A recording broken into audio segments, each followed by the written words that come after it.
네, 지난 주말 기시다 총리를 노린 것으로 보이는 폭발물 투척 사건이 발생했습니다. 아베 전 총리가 유세 중에 사제총에 맞아 숨진 지 9개월 만인데요.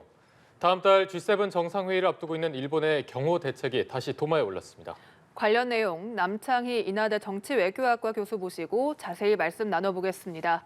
어서 오십시오. 안녕하십니까? 네, 안녕하십니까? 네. 자, 지금 전해드린 대로 지난 주말이었습니다. 일본에서 기시다 후미오를 노린 것으로 보이는 폭발물 투척 사건이 있었고요. 이제 많은 분들이 9개월 전에 아베 신조 전 총리를 향했던 테러를 기억하실 것 같습니다. 그렇죠. 보니까 네. 그 테러 시각도 거의 비슷하거든요. 지금 일본 분위기는 굉장히 뒤집혔을 것 같습니다. 상당한 충격을 받았을 거고요. 방금 말씀하신 대로 여러 가지 점에 공통점이 있습니다. 총리를 대상으로 했다는 거, 네. 네. 그리고 하필 오전 11시 반도 시간도 비슷하고요. 또 20대 무직 청년이 용의자라는 점, 또 선거 대중 유세 때 이뤄진 사건이라는 거, 또 사제 무기를 썼다는 점, 거기에 상당히 이제 용의주도하게 준비했다는 점도 지금 드러났습니다. 심지어 일본 언론에서는 아베 총격범하고 외모도 비슷하다. 그런 얘기도 하는 걸 봤습니다. 네. 그런데 이번 테러범이 보니까 현장에서도 그렇고 집에서도 또 다양한 무기들이 발견이 됐습니다. 그렇다면 좀 다양한 시나리오를 염두에 두고 이렇게 챙겨간 걸까요? 어떤 걸까요? 그렇죠. 제가 이제 일본 언론 자료를 보면은 상당히 치밀하게 준비를 한 것 같고요. 심지어 범죄 현장에서 가방에 칼까지 발견됐다고 하는 거 보니까 1차 공격이 실패했을 때 2차 행동까지 하려고 준비했나. 그런 용의 주도함을 보였다는 점이 더욱 충격을 주는 것 같습니다. 네. 그리고 이 범인이 묵비권을 행사하면서 동기를 밝히지 않고 있습니다. 이렇게 동기를 밝히지 않은 이유는 뭐라고 보십니까? 글쎄, 그거는 이제 일본 경찰에서 조사를 해서 밝혀야 될 사항인데 현재 나와 있는 정보 가지고는 뭐 뚜렷하게 어떤 동기인지 밝히기 어려운데 한 가지 흥미로운 점은 이 용의자가 과거에 시정 보고회 같은데 참여했다고 그래요. 일본 청년들은 정치에 전혀 관심이 없거든요. 네.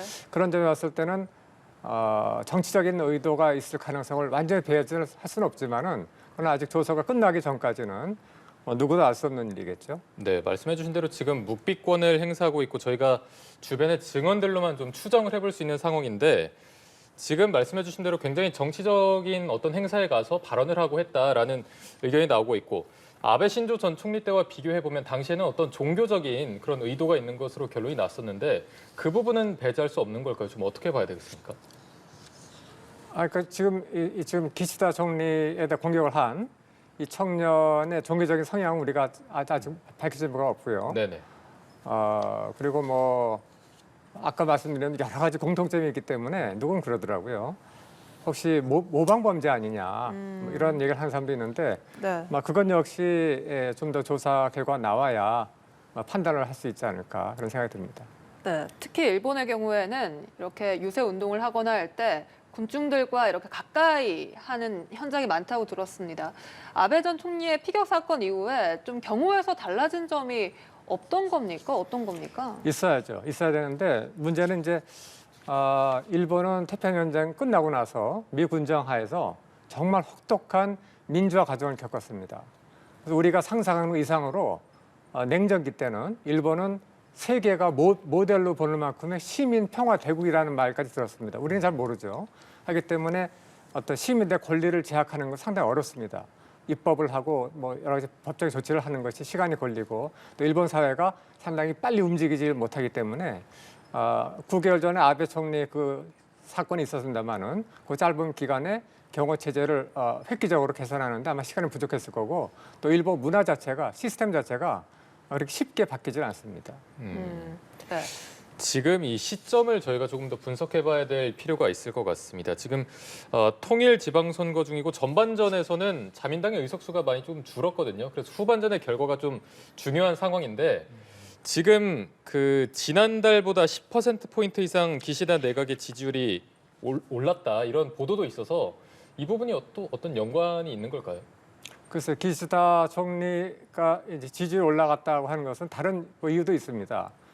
있는데 일본 국민들이 나라가 이제 위기에 빠지면 좀 결집하는 경향이 있어요. 네. 그다음에 아베 총리가 그런 끔찍한 일을 당했는데 또 이제 총리가 그런 유사한 사건을 겪으니까 상당히 긴장할 것 같고 그런 점에서 일본 국민성의 특징상 특히 이제 자민당 지지층들이 결집할 가능성은 있죠. 그렇다면 결과적으로 예단할 수 없지만은 이번 지방선거 그다음에 보궐선거에서 다소 유리한 결과가 나올 수도 있다고 봅니다.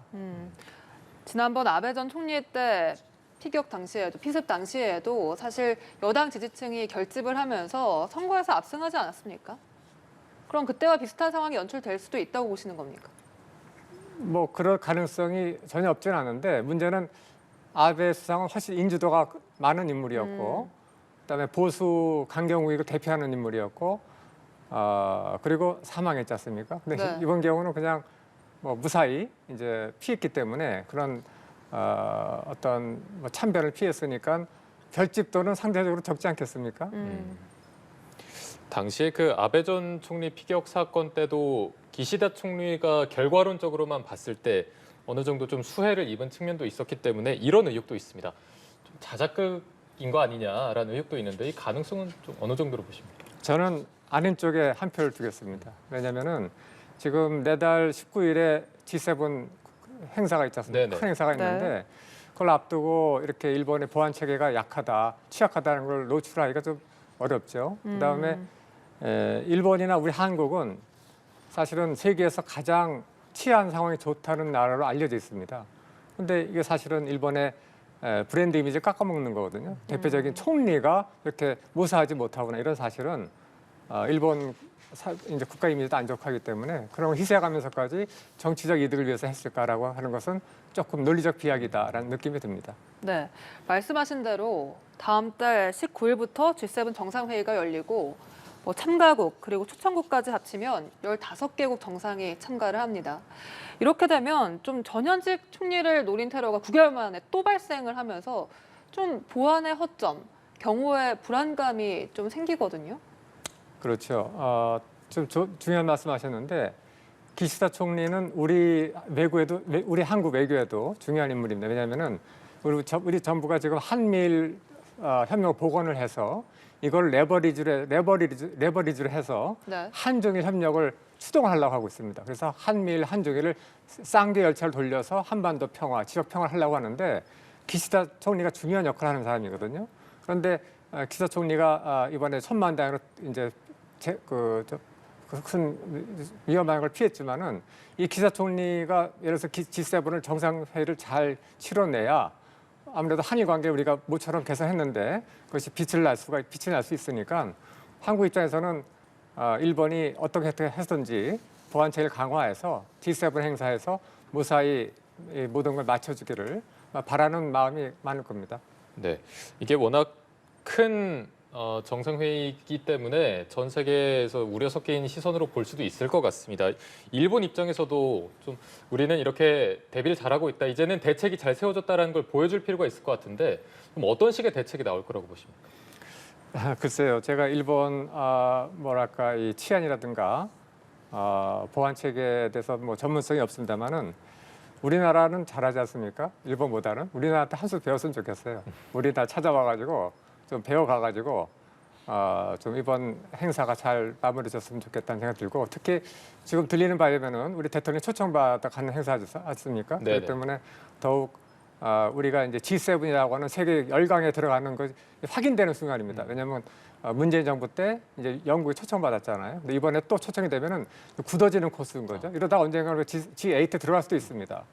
그런 중요한 행사이기 때문에 한일 간의 우호가 복원되는 모멘텀을 우리가 만들었으니까 뭐 일본 정부가 뭐 경호라든가 이런 문제도 한번 한일 협력 어젠다로 올리면 어떨까 그런 생각도 좀 듭니다. 네, 사실 이번에도 뭐 불특정 다수가 모인 곳에서 이렇게 일이 발생을 했고 또 경찰이나 보안관보다는 경호원보다는 이 어부가 먼저 제압을 했거든요. 그렇죠. 이런 걸 네. 봤을 때 좀 일본 치안 전체에 대한 우려가 나오지 않을까요? 저도 일본에서 뭐 여러 기간 살아봤는데 사실 우리 한국보다 여러 면에서 취약합니다. 일본 왜냐하면은 우리는 남북한 대치를 하기 때문에 늘 긴장 속에서 많은 그런 훈련도 했고 해왔거든요. 근데 일본은 어떻게 보면은 정말 온실 속의 온실의 화초. 네. 살아왔죠. 미국 덕분에 하기 때문에 그리고 일본은 세계 간첩의 천국이라고 그래요. 여러 가지 취약합니다. 그럼에도 불구하고 일본 정부가 이번에 큰 경각심을 얻었으니까 좀 최대한 노력을 해서 만전을 기하길 바라고 아마도 좀 시민들이 일본 시민이 불편해도 감수하지 않을까 그런 생각이 듭니다. 네, 알겠습니다. 저희가 오늘 말씀은 여기까지 들어보도록 하겠습니다. 지금까지 남창희 인하대 정치외교학과 교수와 함께 말씀 나눠봤습니다. 오늘 고맙습니다. 고맙습니다. 네, 고맙습니다.